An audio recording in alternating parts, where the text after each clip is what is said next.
bendiga a toditos aquí en esta preciosa mañana del Señor. Gracias, Joel. Le amamos profundamente, como bien dice él. Hubieran querido venir en filita por ahí todo el equipo pastoral, porque sabíamos que íbamos a estar en donde Joel se congrega. Le amamos profundamente. Ya hay unos lazos de amistad muy fuertes que solo Dios propicia. Y para mí es un gran privilegio y un gran honor estar aquí en este lugar. Agradezco a la hermana Carmen, que fue el medio, la pastora, que la conocí aquí en la clase pasada. Y me siento muy feliz porque mi esposo y mi hija me acompañan hoy, que no siempre pueden hacerlo, pero allí dejamos al equipo pastoral pendiente a la congregación. Y hoy yo creo que te ponga de pie, que te conozcan para que te vean. Y mi hija Katy. No siempre ellos tienen la oportunidad de acompañarme, pero hoy sí pudieron y yo me siento muy feliz, me siento muy bien escoltada. Pero hay un gran peso dentro de mí y es la gran responsabilidad de estar delante del Señor para compartirles a ustedes esta palabra de hoy. Siempre que estamos ante su presencia crea un gran peso de responsabilidad, de comunión. Eso no implica que no hay confianza paternal, sino más bien la gran responsabilidad de compartir esta palabra y más a una congregación tan distinguida como ustedes. Yo quiero leerles solamente un versículo bíblico. Esto es como sentar una base y establecer un fundamento para lo que queremos compartir en esta mañana, que quiero entrar inmediatamente. Y es una palabra que está en Jeremías capítulo 29 y versículo 11 al 13, y dice la versión Reina Valera: porque yo sé los pensamientos que tengo acerca de vosotros, dice Jehová, pensamientos de paz y no de mal, para daros el fin que esperáis. Entonces me invocaréis y vendréis y oraréis a mí y yo os oiré. Me buscaréis y me hallaréis, porque me buscaréis de todo vuestro corazón.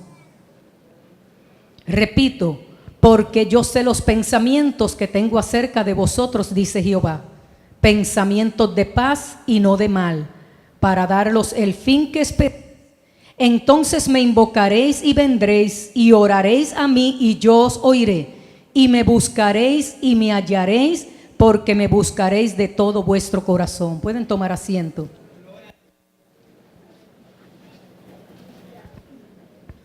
Lo primero que nos enseña esa porción bíblica es que Dios piensa. Es interesante saber que nuestro Dios piensa. Pero más interesante es saber que si nosotros pensamos, y es lo que nos diferencia del resto de la creación. Yo no sé si es la batería, con nosotros usualmente es la batería. Lo que nos diferencia a nosotros de los animales es que tenemos la capacidad de pensar. Gloria a Dios. Eso significa entonces que nosotros fuimos creados y formados neurológicamente para tener la capacidad de pensar. O sea, que todo este cableado neurológico tiene una función principal y es pensar. Pero pensar no tiene su origen en la sinapsis de nuestro cerebro, porque nuestro cerebro es biológico. Y Dios no tiene un cerebro biológico como el nuestro, pero Él piensa. Lo que me lleva a concluir que la capacidad de pensar tiene su origen en el mundo espiritual. Entonces nosotros fuimos cableados para poder tener la capacidad espiritual de pensar. Y es en el terreno de los pensamientos donde nosotros tomamos decisiones. Y yo quiero hablarles en esta mañana de decisiones. Estuve compartiendo parte de esto con los capellanes, con el grupo de capellanes de Sendero de la Cruz y con el grupo de capellanes de aquí de esta casa. Si los pensamientos de Dios son pensamientos de paz y son pensamientos de bien, y Él no tiene un cerebro biológico como el nuestro, significa, repito, que pensar es una capacidad espiritual y que a nosotros Dios, cuando nos creó y nos formó, puso una actividad que se conoce como sinapsis en el cerebro y que se da por unos procesos y unos impulsos eléctricos. Y esos impulsos eléctricos desencadenan simultáneamente unos procesos que son neuroquímicos. Y los procesos neuroquímicos se conocen como emociones. O sea, yo pienso y automáticamente ese pensamiento se convierte en procesos neuroquímicos que son las emociones. Lo que siento respecto a esos pensamientos. Pero Dios es espíritu y la palabra nos dice claramente que Dios es espíritu. Por lo tanto, mi esposo, que tiene un taller para hombres, pero lo da la iglesia en general, dice: pensar es más importante de lo que piensas. Así que yo le añado: piensa en lo que estás pensando. Porque pensar es más importante de lo que tú piensas. Piensa, por lo tanto, en qué estás pensando. Porque esa capacidad es espiritual y es el terreno diseñado por Dios para colocar sus pensamientos en nosotros. Y cuando nosotros buscamos la raíz de esa palabra, pensamientos, la raíz de esa palabra son planes. Por lo tanto, eso significa que los pensamientos de Dios no son simples ideas abstractas como pudiera ocurrir con nosotros. La parte abstracta, intangible de los pensamientos, las ideas, las imágenes, los recuerdos, porque por otro lado, científicamente está probado que el pensamiento también, esas sinapsis que son impulsos eléctricos, también están creando procesos químicos. Entonces esa sería la parte tangible, lo que se puede medir, pero por otro lado es intangible. Entonces podríamos decir, como dice el campo de la neurociencia, que esto sería la dualidad del pensamiento, ¿no? Por un lado es abstracto, pero por otro lado no lo es, porque son procesos reales y se pueden registrar. Para eso están los equipos, ¿verdad? Médicos que pueden registrar. Pero yo quiero que tú prestes atención al asunto del origen de los pensamientos y si en Dios, que es espíritu, los pensamientos se traducen a planes, significa que no son simples ideas abstractas, implica entonces que no son meros imágenes, sino que cada pensamiento en Dios es un plan ya hecho. Por tanto, tú y yo somos el resultado de un pensamiento de Dios. Porque la palabra en otras versiones nos habla de que los planes de Dios acerca de nosotros son planes de bien. O sea, pensamiento y plan no están separados en su significado total en Dios. Entonces tenemos que tener mucho cuidado en qué estamos usando el terreno de los pensamientos. Y cuando hablamos del terreno de los pensamientos, estamos hablando estrictamente del cerebro y todas sus funciones neurobiológicas. Porque cuando hablamos de la mente, pues ya esos serían términos filosóficos, ¿no? Que nosotros usamos prestado de toda esa filosofía para poder expresar lo que son pensamientos. Pues porque estamos limitados para poder explicarlos con todas las implicaciones que conllevaría explicar neurocientíficamente lo que ocurre en el proceso de pensar. Y eso nos tomaría una clase completa aquí de lo que es la neuroteología cristiana, y siempre hago la salvedad. Porque la neuroteología en general arrastra muchos pensamientos, doctrinas, filosofías, creencias, pero la neuroteología cristiana estrictamente estudia y analiza los procesos del cerebro de acuerdo a nuestras experiencias espirituales de nuestra fe cristiana. Lo que el apóstol Pablo hacía mucha referencia de la mente de Cristo operando en nosotros como hijos de Dios. Le decía, y establezco el fundamento, le decía al grupo de los capellanes lo siguiente: cuando Dios creó al hombre a su imagen y semejanza, varón y hembra los creó Dios, a su imagen y semejanza, dice la palabra, y estoy recogiendo el resumen de esos capítulos. Dice que ambos los creó, quiere decir que Él los diseñó, dice el apóstol Pablo específicamente, que Él los diseñó a imagen y semejanza de su Hijo. Y cuando hablamos a imagen y semejanza de su Hijo, pues tenemos que trasladarnos a la eternidad de Dios, donde sus pensamientos y sus ideas eran planes concretos, donde hubo esa reunión celestial, donde ese único Dios, Padre, Hijo y Espíritu Santo, uno solo, en esa armonía que nosotros llamamos esa triunidad, en esa armonía absoluta, ese único Dios, en Padre, Hijo y Espíritu Santo, analizando, planeando, estableciendo en la eternidad, antes de la creación, cómo sería ese ser humano. Por lo tanto, fue diseñado de acuerdo al plan que en la eternidad estaba siendo hecho.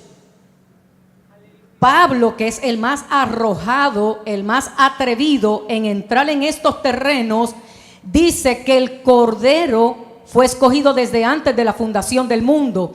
Pedro dice que fue inmolado desde antes de la fundación del mundo. Y Pablo, volviendo a Pablo, dice que fuimos creados a imagen y semejanza de su Hijo. O sea, que lo que vino a hacer Adán, lo que vino Adán a ser, no a ser de hacer, sino de ser, en esencia, lo que él era, fue creado de acuerdo a lo que Jesús sería. ¿Me van siguiendo? Amén. Entonces, toda la biología y toda la función que él tendría, cuando le tocara el momento de llegar, se estrenó en Adán. Esa biología que fue creada con todas esas conexiones, y yo quiero pensar, no quiero entrar en el terreno de la especulación, solo quiero aventurarme como el apóstol Pablo e ir un poquito más lejos. Ese sistema tan sofisticado que no ha habido una sola máquina ni una sola computadora en este mundo. Mire, cuando usted se pone a navegar en la internet y usted encuentra el proyecto Echelon, yo no sé cuántos de ustedes se han atrevido, ¿verdad? Estamos hablando de estas esferas por donde se filtran todos los emails, todos los fax, todas las llamadas.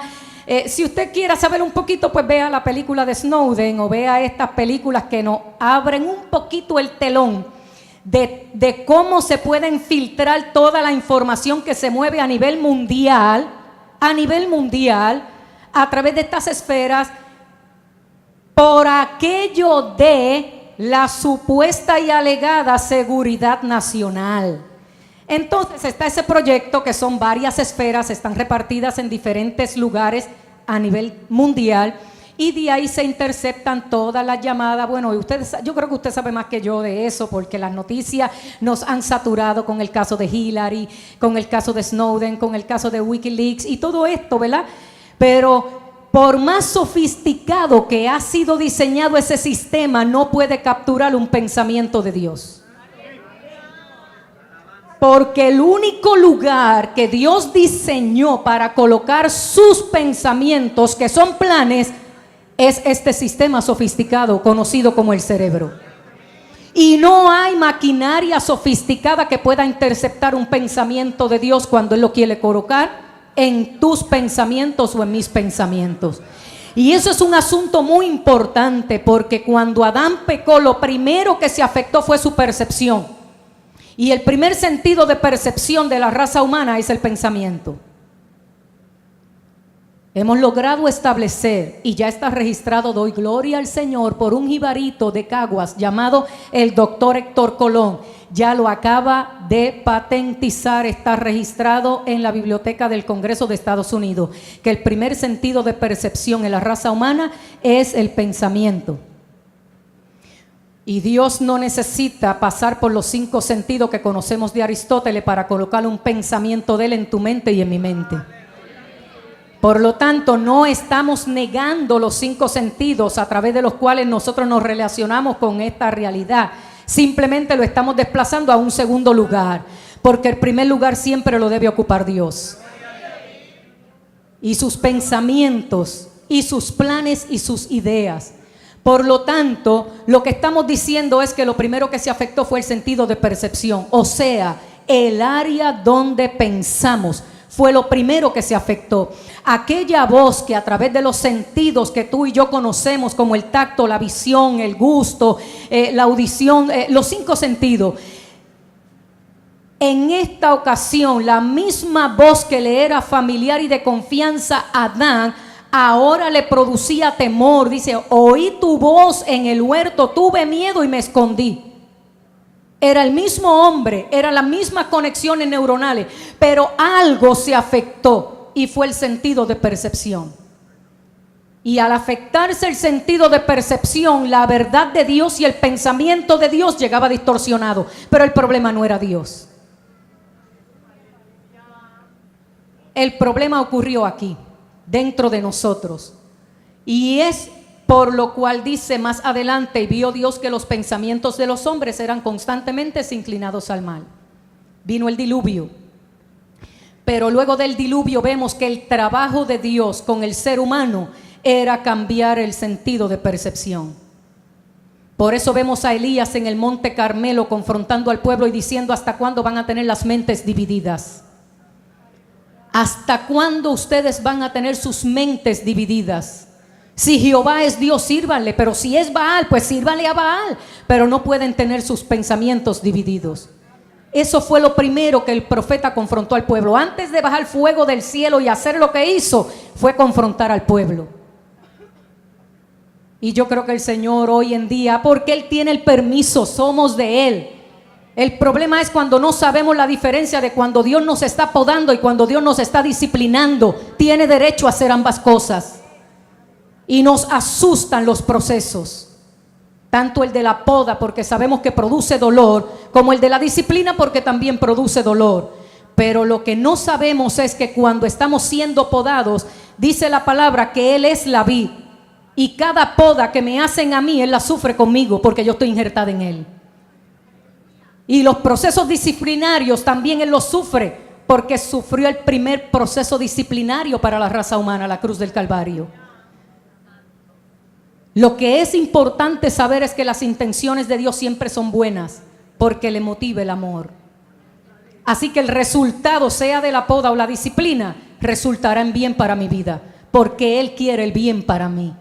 Entonces, volviendo al asunto de los pensamientos y acortando la historia, vemos que cuando aparece el niño, el postrer Adán, con una biología igual que la de Adán, con un cerebro neurobiológico igual que el de Adán, pero no había en él pecado, no había distorsión en su percepción. Por eso él decía, lo que yo veo que mi padre hace, eso es lo que yo hago. Lo que yo oigo que mi padre dice es lo que yo hablo. Yo no vine aquí a hacer lo que me da la gana, yo vine a hacer su voluntad. Pero el asunto es que en él nosotros estamos siendo transformados. Y se supone que nosotros como iglesia también digamos, yo estoy haciendo lo que veo que mi padre está haciendo. Y yo hablo lo que mi padre me dice que yo debo hablar. Porque tú y yo no estamos aquí para hacer lo que nosotros queremos hacer. Nosotros estamos aquí para cumplir las expectativas de Dios, los planes de Dios, los sueños de Dios y las metas de Dios. Ese es nuestro propósito principal. Por lo tanto, vemos que cuando el niño llega al templo con María y José, y con esto voy cerrando el fundamento, lo demás es más corto, ¿sabe? El fundamento siempre se tarda más. Después que el fundamento está, las paredes es fácil subirlas, ¿verdad?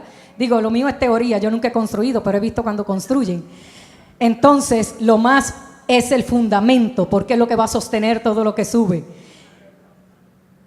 Cuando María entra al templo, dice la palabra que había un hombre que estaba orando por el cumplimiento de la profecía o la parte del pacto que faltaba, que era que viniera el Salvador de Israel. Entonces dice la palabra que cuando María entró al templo, el Espíritu Santo le avisó a Simeón y le dijo: ve al templo. Y cuando Simeón llegó al templo, dice que vio a María y a José entrar con el niño. Y cuando agarró al niño, dijo: gracias, Señor, porque hoy se ha cumplido la parte del pacto que faltaba. Y dice: porque este niño traerá salvación al pueblo de Israel, pero será en contradicción, porque pondrá en manifiesto los pensamientos de los hombres. En otras palabras, porque el trabajo de este niño, el trabajo primordial, es enderezar, arreglar, fijar lo que se dañó aquí. Porque el reclamo de Dios a través de toda la historia es que lo entendieran y lo conocieran. Lo dijo a través del profeta Jeremías: no se alabe el sabio en su sabiduría, ni el rico en su riqueza, ni el valiente en su valentía. Alégrese en esto el que hubiere de alegrarse, en conocerme, en entenderme, en conocer mi juicio, en lo que es la misericordia. Entonces vemos que Simeón dice esas palabras. Y luego es que le dice a María: pero una espada cruzará tu corazón. Pero lo que pasamos desapercibido y lo registra solamente Lucas es cuando dice: el trabajo de este niño es poner en manifiesto los pensamientos de los hombres. En otras palabras, nos va a confrontar con unas verdades que nos hará pensar. Por eso es que entonces cuando vemos a Mateo, que es el que relata desde su perspectiva el inicio del ministerio de Jesús, comienza con las bienaventuranzas. ¿Y qué no son las bienaventuranzas sino cambio de mentalidad? Bienaventurado el que llora. ¿Cómo se supone que bienaventurado el que llora si somos el pueblo que será cabeza y no cola? Será el pueblo que no llora, será el pueblo que vivirá en abundancia y sobreabundancia. Y ahora tú nos estás diciendo que somos bienaventurados porque sufrimos, porque lloramos. Lo que está es confrontando los pensamientos. Más adelante vemos en ese capítulo cuando dice: oíste que fue dicho, mas yo os digo ahora. Está poniéndolos a pensar, a analizar. Ese es el trabajo. Así que en la vida estamos constantemente tomando decisiones, y las decisiones se toman luego de los pensamientos. Hoy estamos donde estamos y somos lo que somos como resultado de las decisiones que hemos tenido que tomar. Tú y yo estamos donde estamos y somos lo que somos por las decisiones que hemos venido tomando. De 5 años aproximadamente o 10 años atrás, la manera en que pensaste, la manera en que analizaste, la manera en que percibiste y decidiste, te tienen donde estás y haciendo lo que estás haciendo y siendo lo que eres. El doctor Mario Rivera clasifica las decisiones de la siguiente manera: hay decisiones comunes. En estas decisiones comunes suponemos estar entendidos y que optamos por lo cuerdo y lo lógico. Hay decisiones correctas, hay decisiones incorrectas en las decisiones comunes. Hay decisiones buenas y hay decisiones malas. Pero también hay decisiones que requieren inteligencia, trascienden lo común, requieren un análisis más profunda. Estas decisiones inteligentes van más allá de lo normal, donde se debe hacer lo apropiado. Y en las decisiones que requieren inteligencia se escoge entre lo bueno y lo mejor.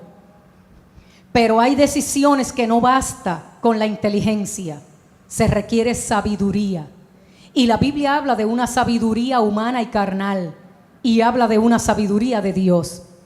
Y en las decisiones que requiere sabiduría van más allá de lo lógico, van más allá de lo normal, van más allá de lo inteligente, porque requiere sabiduría, porque hay que decidir entre lo correcto y lo justo. En el campo de lo jurídico me puede acompañar el derecho, pero ¿será justo? Es correcto y tengo el derecho, pero ¿estoy siendo justa? Y como no sabemos qué decidir, necesitamos al Espíritu Santo para cada decisión que tomamos, porque no quiero dejar en el aire que el que lidera la iglesia es Espíritu Santo. Lo que pasa es que a veces nosotros nos creemos tan dotados que comenzamos a trazar planes y metas y proyectos y programas, y se nos olvida que el que lidera es el Espíritu. Pero hay decisiones necias, y en las decisiones necias es considerada la necedad, porque significa que aun cuando sabe que hay otra alternativa, la persona insiste en tomar una mala decisión. Esta persona elige en su necedad, aunque sabe que es pecado, aunque sabe que atenta y pone en riesgo su relación con Dios, aún consciente, racional, humanamente, sabiendo que es error lo que está eligiendo, que es dañino, que no le conviene, como quiera toma esa decisión. Por eso se consideran decisiones necias. Pero hay decisiones que son de vida o de muerte. Y déjame decirte que hasta hoy, escucha bien, porque lo que le pido al Espíritu Santo es que cambie tu percepción hoy, porque solamente Él puede hacerlo si tú te dispones y le permites que Él lo haga. Y hago un paréntesis. En el 2010, para el 2011, comenzó la campaña de la Hyundai, y hago la promoción porque tengo un Sonata. Entonces entró ese modelo nuevo de Sonata. Y el anuncio era interesante porque aparecía el foco de la cámara enseñando una gacela corriendo. Y luego el mismo foco de la cámara enseñando un león corriendo. Pero cuando el lente de la cámara abría completa la escena, la gacela estaba corriendo al león. Entonces al final del anuncio decía: cambia tu perspectiva. Entonces yo le pido al Espíritu Santo hoy que cambie tu perspectiva, que haga algo ahí arriba que solamente Él puede hacer, y que comience a crear nuevas sinapsis en tu cerebro, y tú comiences a ver una óptica diferente de las circunstancias que te rodean, y las decisiones que tenías que tomar comiences a verlas pero desde la perspectiva de Dios, no desde tu perspectiva de cuán bien tú puedas estar o cuán bien tú puedas salir o cuán cómodo puedas estar o cuán cómodo puedas vivir, sino que puedas verlo desde la óptica de Dios. Por lo tanto, hasta hoy tú vas a dejar de decir que las decisiones tienen consecuencia, porque las decisiones no son las que tienen consecuencias, son los pensamientos. Tus pensamientos tienen consecuencia, porque antes de tú tomar una decisión ya tú la pensaste, ya tú la analizaste, ya tú la acariciaste, ya tú la anidaste, y luego vino la decisión. Somos responsables de nuestros pensamientos. Y se ha descubierto que diariamente un ser humano puede procesar de 50,000 a 70,000, eso depende, pensamientos diarios. Pensamientos diarios. Tú y yo seremos tan espirituales como lo sean nuestros pensamientos. Por lo tanto, es el terreno que debemos cuidar. Por eso el apóstol Pablo hace tanto énfasis en sus cartas a sus hijos, a sus discípulos, a sus hijos espirituales: renuévate por medio del pensamiento, renueva la mente. Cuando les dice en su conclusión de la carta a los creyentes en Roma, porque es una conclusión de una serie de argumentos que él viene presentando, y dice: así que os ruego por la misericordia de Dios. O sea, esa es la conclusión de sus argumentos planteados en esa epístola. Y luego dice: no te conformes a este siglo, transfórmate por medio de la renovación del entendimiento. O sea, no te amoldes, y aun cuando hayas entendido algo, cuando hayas comprendido algo, no lo patentices, porque nuestro Dios siempre está haciendo cosas nuevas desde nuestra perspectiva, porque en Él ya es. Por lo tanto, hay decisiones de vida o muerte. Y las decisiones no son las que tienen consecuencias, sino los pensamientos. Tú no puedes escoger el lugar donde naciste, ni el día que naciste. Tú no pudiste escoger los padres que tienes, ni los hermanos si tienes hermano. No puedes determinar nada sobre el tiempo, el weather. No puedes. Si hubiésemos podido determinar sobre el tiempo, María no hubiera pasado. Pero no podemos determinar, o la cantidad de sal que tenga el océano. Así habrá muchas cosas en tu vida en las que tú no podrás escoger, no podrás determinar, no podrás controlar, ni podrás tener dominio. Pero la mayor y más importante actividad en la vida, en la que sí podrás escoger, determinar, controlar y tener dominio, son tus pensamientos. Somos responsables de los pensamientos a los que les damos lugar. Y el Espíritu Santo mora en nosotros para ayudarnos precisamente a administrar correctamente esos pensamientos. Tú puedes escoger en qué estarás pensando. Cuando hacemos un alto en nuestra vida y reflexionamos, ¿dónde estoy? ¿Qué he logrado? ¿Qué me falta por lograr? O estas 3 preguntas que me acompañan diariamente y se las repito a nuestros líderes y le digo, ténganlas como lema en su vida. Número 1, ¿cuánto me falta por aprender? Número 2, ¿cuánto creo saber? Y número 3, no menos importante, ¿cuánto de lo que creo saber me falta por vivir? ¿Cuánto de lo que creo saber de Dios, cuánto de lo que creo saber de su palabra he vivido o me falta por vivir? Porque cuando trabajamos con líderes, y todos ustedes lo son porque son ministros del nuevo pacto en el Señor, vemos a veces que la balanza no está muy pareja entre conocimiento y experiencias de vida. Entonces sabemos muchas cosas, pero cuando enfrentamos situaciones como esta, es que viene el examen divino para saber cuánto estamos dispuestos a vivir. El 19 de septiembre, el 16 yo cumplí año y fue la boda de mi hijo. El 17, domingo, mi esposo predicó y el tema era ese: pensar es más importante de lo que piensas. Lunes fue noche de oración. El martes lo aguantamos porque ya se sentían las ráfagas, por lo menos en Humacao y Yabucoa se sentían las ráfagas. Joel ha ido a nuestras facilidades. Y cuando yo pude subir el jueves, que la mitad del camino fue en carro, la otra mitad fue a pie, casi desde residencial un poco más arriba, y cuando pude llegar allá arriba y logramos prender el generador para subir los rolling, y yo me paré frente al altar, se desprendieron todas las hojas que daban al altar, y toda la fascia del altar y todo el altar. Gracias a Dios las butacas no, así que las apilamos hacia la entrada principal. Yo usualmente entro por las oficinas y yo vi todo aquel desastre y el viento se había llevado los plafones. Y yo dije, Señor, ¿realmente tú estás preocupado por esto? Si fue Dios o mi propia consolación, yo no lo sé, pero quiero pensar que fue Dios. Y me dije, no, Él no está preocupado por esto. Le dije al Señor, Señor, esto tiene prioridad. Y sentí su voz en mis pensamientos que dijo, no, esta no es la prioridad. Porque el mandato siempre fue edificar la iglesia, no construir edificios.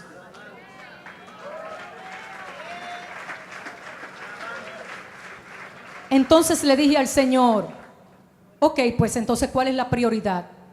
Y fui al recibidor, Él ha visto el recibidor y pude mirar toda la comunidad. Y el Señor me dijo, esa es la prioridad. Porque he corrido el velo para que puedan ver las reales necesidades. Entonces le dije al Señor, pues hasta que la última familia de esta iglesia no tenga su casa arreglada, yo no me voy a ocupar de arreglar esta. porque Dios fue bien claro en la palabra.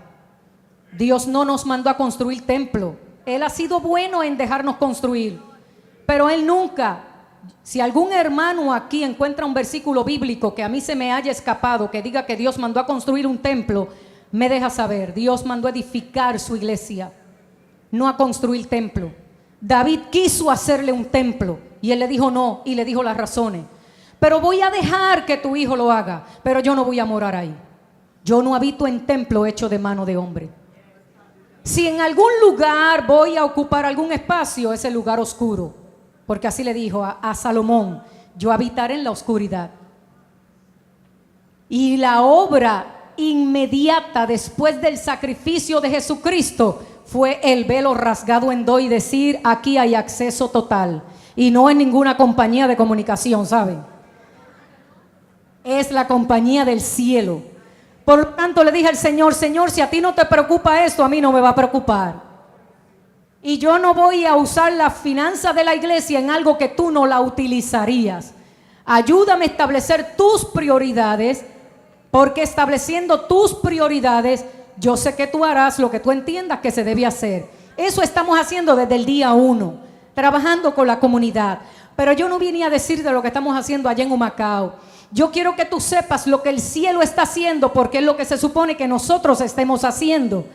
Entonces, de repente, como le decía a la hermana Elizabeth, estamos haciendo lo que se supone que hace rato estuviéramos haciendo. Así que quiero hacer eco a las palabras de Pablo: siervos inútiles somos, porque lo que teníamos que hacer es lo que estamos haciendo. La iglesia en la calle, trabajando, haciendo lo que el Señor nos mandó a hacer.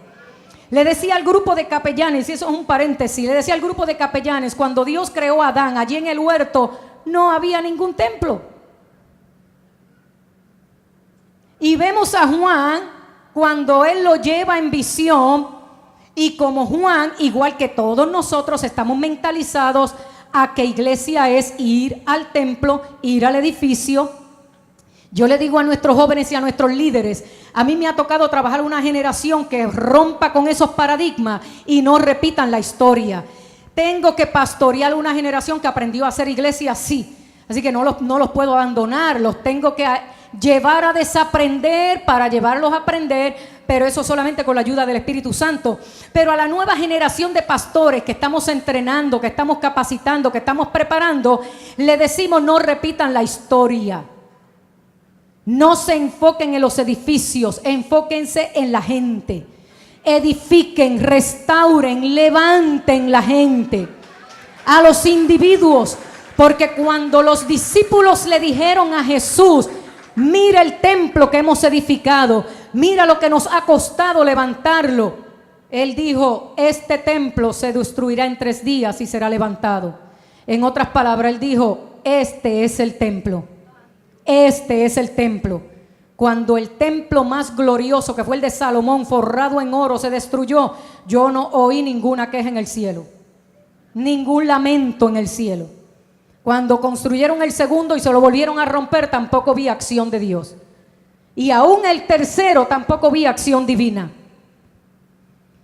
Entonces, soy pastora, pastoreo una congregación que me honro en pastorear, pero tengo que enseñarles, porque nos hemos mentalizado en las Américas que mientras más grande es el templo y más grande es el logo y más grande es el nombre del que está ahí, más seguidores tiene. Si esos seguidores equivalen a vidas transformadas, yo doy gloria a Dios. No estoy menospreciando el trabajo pastoral. Yo simplemente estoy diciendo que cuando yo voy a África o vamos a Cuba, no son edificios, son casas. Son casas.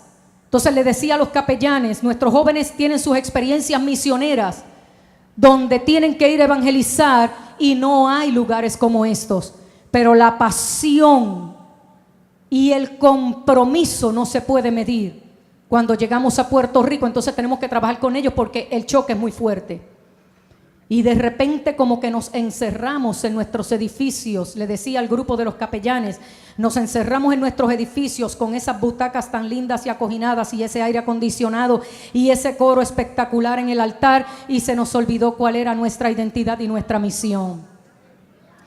Yo no estoy diciendo que Dios vino a destruir edificios ni templos. No, no, no, eso lo hizo María. Yo lo que quiero ver es el amor providencial de Dios dándonos otra oportunidad para hacer lo que hace rato Él nos mandó a hacer. Yo no veo juicio de Dios en esto, yo veo la oportunidad divina de reinventarnos y ser resilientes. No solamente con nuestras casas y nuestras comunidades, sino ser resilientes con nuestros propios escombros espirituales. Ser resilientes con nuestras propias ideas. Ser resilientes con nuestras propias metas, sueños y nuestros propios proyectos que nos elevaban a rangos y a niveles. ¿Cuánto culto le rendíamos a personas? Ustedes perdónenme si estoy divagando y estoy desahogándome, por favor sean mis oídos y mi hombro. Pero a cuánto lugar hemos ido donde han colocado el hombre sobre un altar y sobre otro altar y sobre otro altar, y mayor reverencia y mayor culto le estamos dando, cuando Jesús nos enseñó que la grandeza fue bajar de su gloria.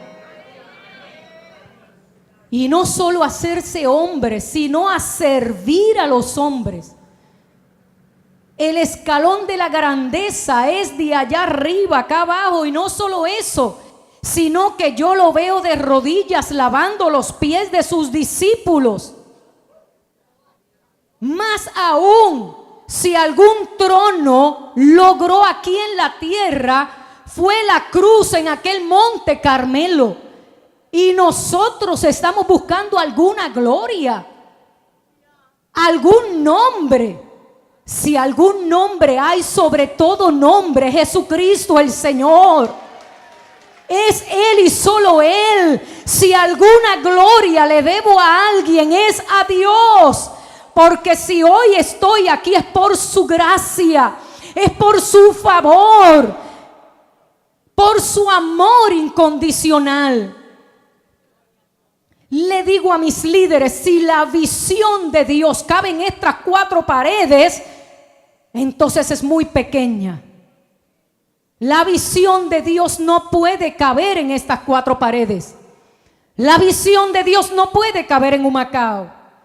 Sin embargo, puede caber en cada vida, en cada corazón, en cada ser humano. Entonces vemos a Juan, que estaba tan mentalizado como nosotros, y cuando en visión Él lo lleva al cielo, ¿sabe qué es lo primero que pregunta Juan? ¿Dónde está el templo? Para saber quién va a dirigir el culto, si el programa está todo seteado y todo el equipo está equilibrado, y quién va a tocar la pandereta y quién va a tocar el güiro, y si el coro ya está formado y el Espíritu le dice: vente que te voy a decir dónde está el templo, y le enseña una ciudad y le dice: ese es el templo. No había templo allí. Juan descubre que no había templo, o sea, no había templo en el Edén y tampoco hay templo en la eternidad. Dice que el Cordero lo llenaba todo. Todo. Entonces, ¿cómo estamos haciendo iglesia? ¿Cómo estamos tomando las decisiones? ¿Por mis propias ideas, por mis propios pensamientos, por la manera en que me hayan mentalizado? ¿O le estoy dando lugar a los pensamientos de Dios? Porque para eso yo fui creada a imagen y semejanza de su Hijo, para que Él pudiera colocar sus pensamientos. Como bien cantaba Marcos Brunet, uno de los cánticos que cantaban de él, valga la redundancia: quiero tu visión en mis ojos, tu palabra en mi boca.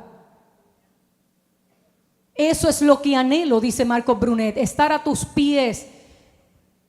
Tenemos que vaciarnos de nosotros mismos. Por lo tanto, ¿cuánto me falta por aprender? ¿Cuánto creo saber? ¿Y cuánto de lo que creo saber me falta por vivir? Y generalmente nos hacemos estas preguntas dirigidas a nuestro entorno de la vida cotidiana. Pero ¿qué tal si reflexionamos sobre las decisiones espirituales, aquellas que trascienden una eternidad con Dios? ¿Qué tal si le permitimos a Dios que nos deje saber qué metas debo trazar y que éstas estén alineadas a sus pensamientos? Porque sus pensamientos son planes. ¿Sabe qué dice la Biblia en el Salmo 94? Y me gusta esta versión del lenguaje actual. ¿Cómo no va a saber el que nos instruye a todos? Bien sabe nuestro Dios las tonterías que se nos ocurren. Mi Dios, tú bendices a los que corriges, a los que instruyes con tus mandamientos, para que enfrenten tranquilo los tiempos difíciles. Tú, mi Dios, jamás abandonarás a tu pueblo. En medio de mis angustias y grandes preocupaciones, tú me diste consuelo y alegría. Bien sabe Dios las tonterías que se nos ocurren. Pero qué lindo cuando nosotros le decimos al Señor, como dijo David, no daré a mi Dios un sacrificio que no me cueste. Y no está hablando aquí de dinero, no está hablando aquí de ofrenda. Bueno, al que le duela ofrendar, que le duela. Pero muchas veces las ofrendas que hacemos no nos duelen. Podemos dar de lo que tenemos o no tenemos. Y el que mayor fe tiene, da todo lo que tiene y no se lamenta, no le causa dolor. Pero ¿qué tal si le ofrendamos a Dios nuestros pensamientos, nuestras propias ideas, nuestros propios sueños, nuestras expectativas de la vida? ¿Qué tal si hacemos un ejercicio de fe diario y le decimos todos los días, Señor, aquí estoy? Ante el altar del sacrificio traigo mis propios pensamientos, mis propios criterios, mis ideas, mis sueños, mis anhelos, mis aspiraciones, y las traigo al altar del sacrificio para que las quemes, las consumas completamente, Señor, y coloca tus pensamientos en los míos. Coloca tus ideas y tus planes. Quiero saber cuáles son tus expectativas. Quiero saber cuáles son tus sueños. Quiero saber cuáles son tus planes, Señor. Y que yo pueda ser digna de ti, llevando a cabo tus planes y tus pensamientos. Y que tú te sientas digno de mí al saber, porque eso lo vemos en la galería de la fe, que Dios mismo daba testimonio de aquellos que fueron dignos de Él. Aquellos que se ocuparon de hacer realidad las cosas de Dios. Dice que Dios mismo dio testimonio de ellos. ¿Qué podemos hacer que Dios se sienta digno de nosotros y que podamos honrarle? Pues déjame decirte, y voy resumiendo, cuando el Padre, nuestro Padre Celestial, implanta un pensamiento en nosotros, de la propia esencia de sus intenciones, ese acto será para siempre la más trascendental intervención que hayamos sido asumidos por Él. Déjame majar la malanga. ¿Ustedes comen malanga? La lila con leche y mantequilla. Cuando tú le das espacio a Dios para quitar tus ideas, tus criterios y tus pensamientos, y Él decide colocar un pensamiento de Él, un plan de Él, esa será la más trascendental experiencia en la que tú hayas sido asumida por Él. Que Él nos coloque sus pensamientos y sus ideas. Y déjeme decirle algo, quizás para alguno eso es tan lejano, tan inalcanzable. Y hoy yo quiero decirte que tú fuiste cableado para recibir los pensamientos de Dios, sus ideas y sus planes. Entonces no consideres que tú no puedes recibir sus pensamientos. Cuando le permitas el espacio a Él y le dejes el terreno para que Él lo haga, esa será la experiencia más trascendental y esa será la intervención más gloriosa en la que cada uno de nosotros hayamos sido asumidos por Él. Y esto será una promesa para siempre en la persona en que la viva, y en efecto la más suprema de las terapias que hayas recibido. Asimilar los pensamientos de Dios.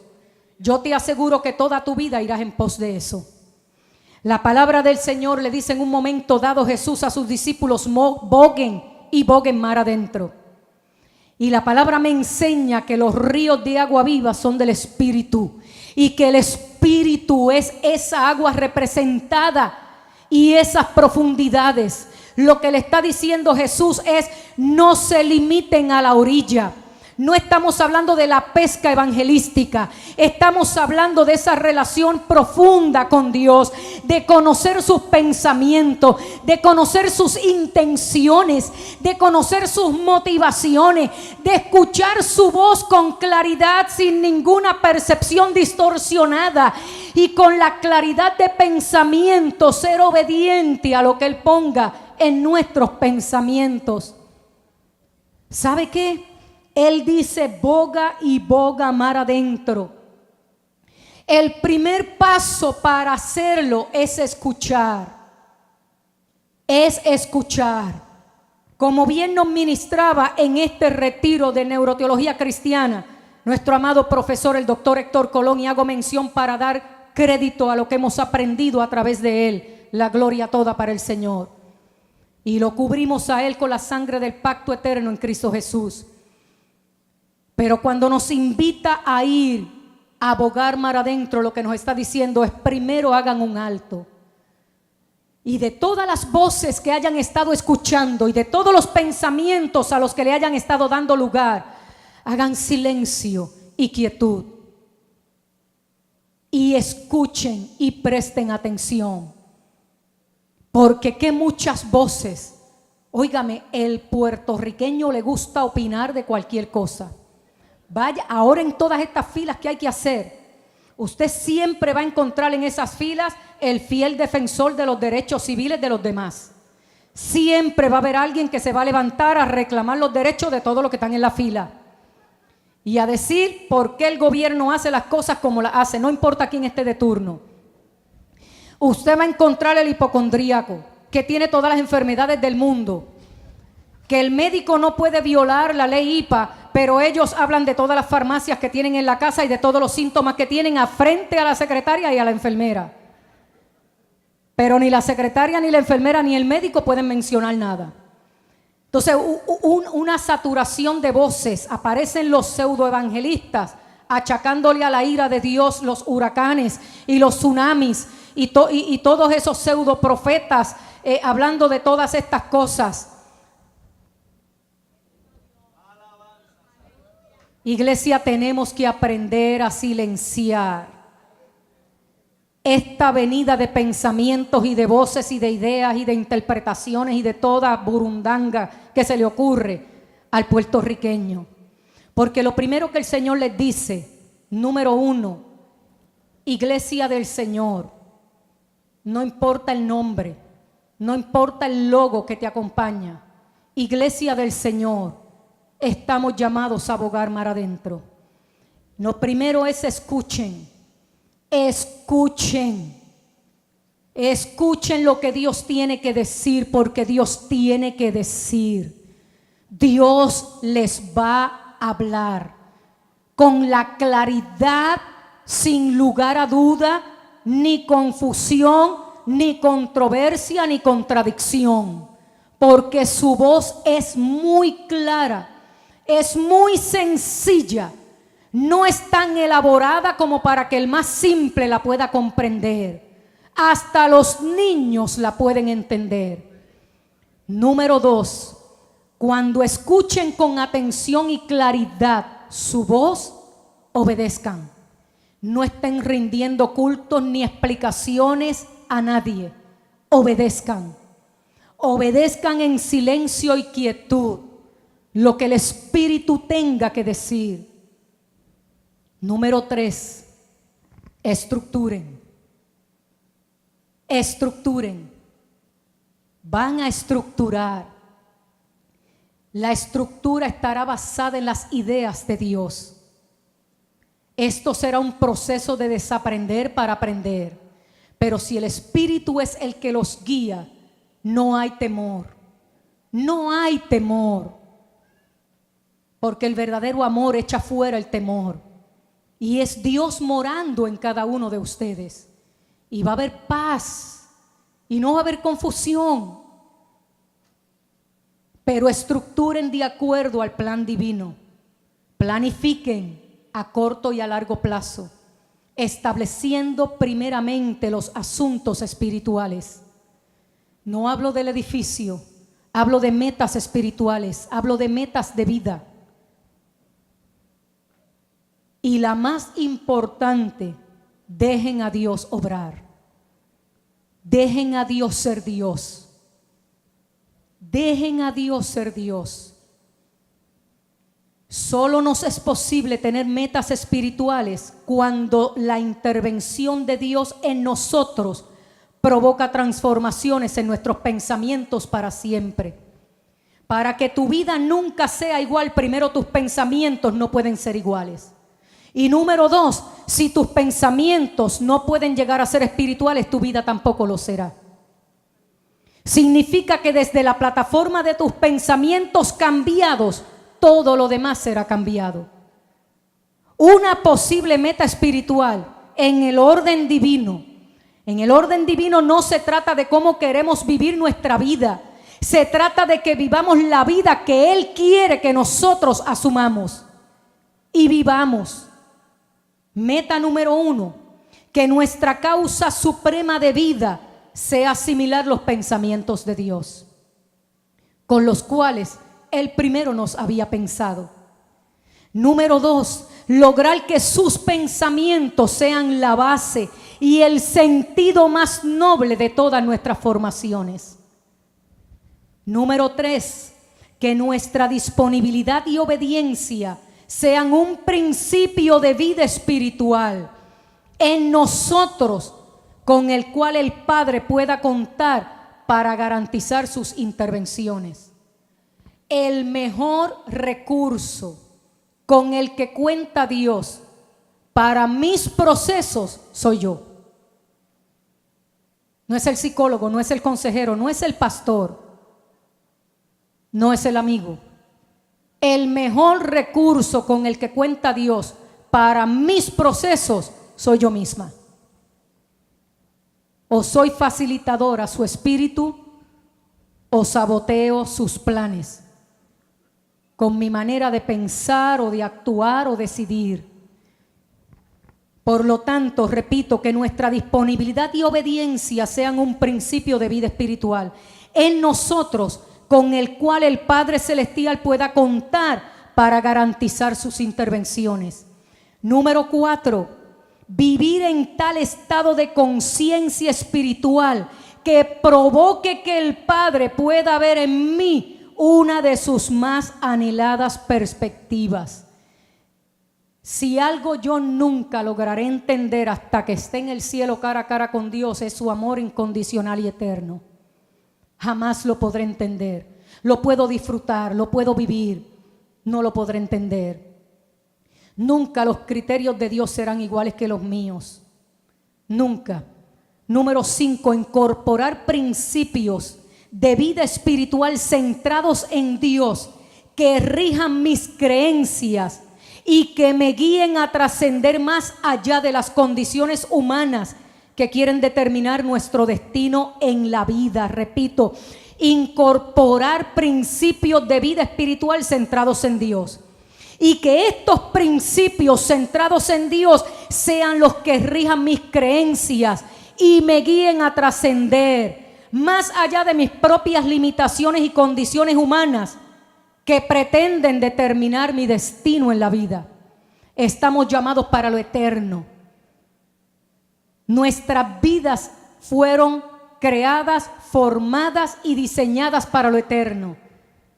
Por lo tanto, número 6 y última, seré copartícipe con Dios para que Él tenga la libertad de implantar en nuestros pensamientos la mente de su Hijo Jesucristo.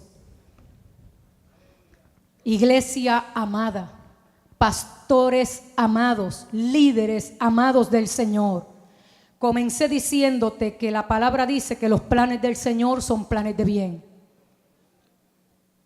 En general, el panorama general, sin entrar en el contexto histórico y los detalles, el panorama general El pueblo amado por Dios tuvo un grupo que tomó decisiones desacertadas y lejos de la obediencia a Dios. Pero allí también hubo un remanente fiel.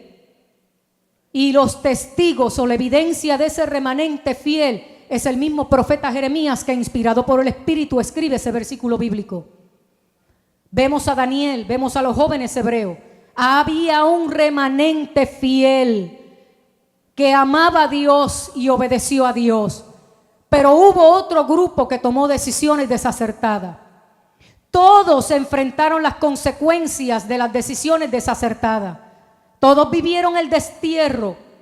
Todos vivieron en carne propia lo que fue ser llevados en cautiverio.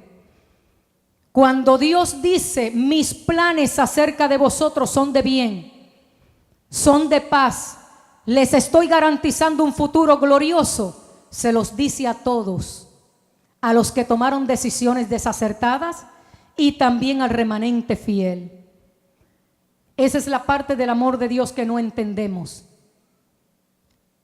Tanto para el infiel y desobediente como para el fiel y obediente, los pensamientos de Dios seguían siendo pensamientos de bien y pensamientos de paz. Y para todos por igual, Él quería un futuro y una esperanza. Quiere decir que las intenciones de Dios para nosotros siempre son buenas. No tengas miedo de tomar decisiones correctas, alineadas a su voluntad. No tengas temor cuando tengas que ser podado. No tengas temor cuando tengas que ser disciplinado. Porque la intención de Dios siempre, siempre, siempre será para el bien de tu vida y de mi vida. Porque lo que motiva a Dios a hacer estas intervenciones es su amor eterno e incondicional. Y todo obrará en bien. Yo quiero que inclinen sus rostros ahí donde están. Y quiero hacer una oración por toda esta bella congregación. Y luego hacer un llamado. Abba Padre, me dirijo a ti en el nombre de tu Hijo amado Jesús, con la confianza plena que solo tú me puedes dar en la comunión de tu Santo Espíritu. Esta congregación, igual que la nuestra, hay muchas aquí en Puerto Rico, Señor, están siendo llevadas por una jornada de crecimiento, de madurez, de transformación y de afirmación. No tenemos duda que tú nos has amado y que tú nos amas. Creemos firmemente que tú no estabas obligado a desviar ese huracán. Lo podías hacer, pero no estabas obligado, Señor. Pero tú has preservado nuestra vida. Tú no estabas obligado a librar a aquellos jóvenes hebreos de aquel horno de fuego. Tú no estabas obligado a evitar el foso de leones a Daniel. Pero igual preservaste la vida de ellos como evidencia de tu amor y el cumplimiento de tu propósito para esa generación. Y hoy tú no habías estado obligado a desviar ese huracán, pero todos nosotros somos la evidencia de tu amor. Tú has preservado nuestras vidas, Señor amado, como evidencia de tu amor y para el cumplimiento de tu propósito para nuestra generación. Y hoy estamos aquí, Señor, como bien decía en la conclusión la hermana antes que yo, para madurar, para crecer, para afirmarnos en tu amor, para desaprender lo que aprendimos incorrectamente, para aprender correctamente lo que tenemos que aprender correctamente. Aquí estamos, Señor. Nuestras vidas están en tus manos. Toda nuestra manera de pensar, de evaluar, de analizar, de percibir, renunciamos a nuestros propios criterios, renunciamos a nuestra propia manera de interpretar los asuntos de la vida, renunciamos a nuestra propia formas, Señor, de analizar y de decidir. Queremos dar lugar a tus pensamientos, Señor. Tus pensamientos en los nuestros. Tu voz en nuestra boca. Tu pasión en nuestro corazón, Señor.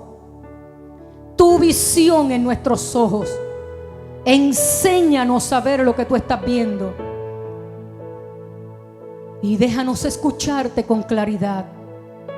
Que tu gracia y tu favor nos sostenga, Señor. Y salgamos de aquí desafiados y enfrentados, Señor, a irnos de rodillas y humillarnos delante de ti, Señor.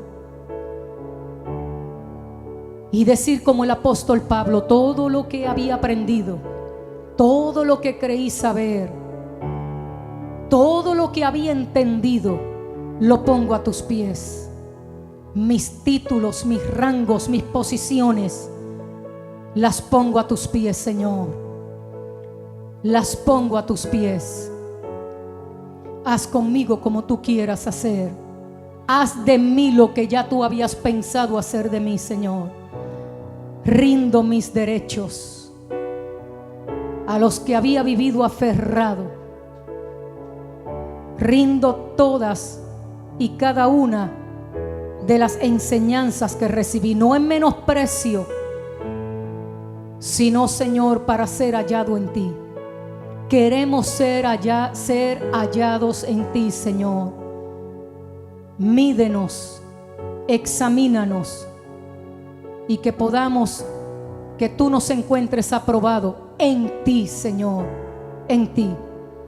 Cubro este pueblo, Señor, con la sangre del pacto eterno en Cristo Jesús. Cubro sus mentes, sus pensamientos, que sean renovados en ti. Espíritu Santo, tú eres el único que puedes ayudarlos a hacerlo. Te pido encarecidamente que hagas esa intervención. Y no a nosotros, sino a ti sea dada toda la gloria, toda la honra y todo el honor, porque solo a ti te pertenecen, Señor.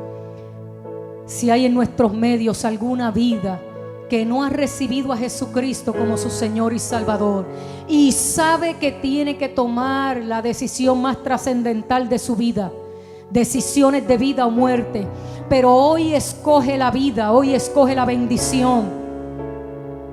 Como dice la palabra: pongo frente a ti la vida y la muerte, el bien y el mal, la bendición y la maldición, y tú escoges por la vida, escoges por la bendición, escoges por el bien. Ahí mismo donde está, yo te invito a que levantes tu mano. Aquí hay un grupo precioso de líderes y pastores que te van a abrazar con sus oraciones y te van a guiar a un encuentro con el Señor. Si todos los que estamos aquí hemos sido redimidos con la sangre del Cordero,